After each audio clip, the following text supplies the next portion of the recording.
আজ আমরা আলোচনা করব কিভাবে ফ্র্যাকশনকে পার্সেন্টেজে পরিণত করা যায়, অর্থাৎ ভগ্নাংশকে কি করব আমরা শতকরাতে পরিণত করব। আজ প্রথমে আমি শুরু করছি 1/1। 1/1 একে যদি আমি কি করতে শতকরাতে পরিণত করতে চাই, একে কি করতে শতকরাতে কোনো সংখ্যাকে বা কোনো ভগ্নাংশকে যদি শতকরাতে পরিণত করতে হয় তাকে কি করতে 100 দ্বারা গুণ করতে হয়। তাই আমি কি করছি 100 দিয়ে একে গুণ করছি। 100% সমান পার্সেন্টেজের এর মান বেরোবে 100%। অর্থাৎ আমি বলতে পারি 1 সমান হচ্ছে 100%। এরপর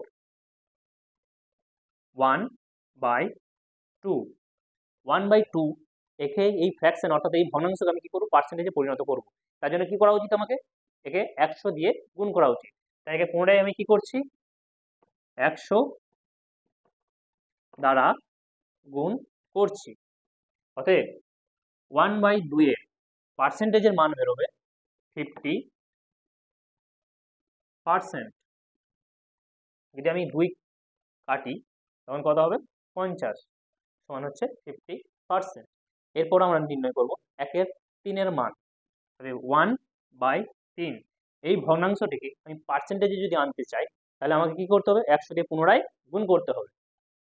অতএব 1/3 ইন্টু 100%, এবং এর পার্সেন্টেজে এর মান বেরোবে কত 33.1/3%। ঠিক একইভাবে 1/4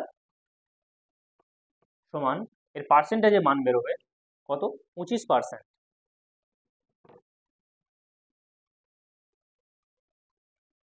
এবং 1/5 এর পার্সেন্টেজের মান বেরোবে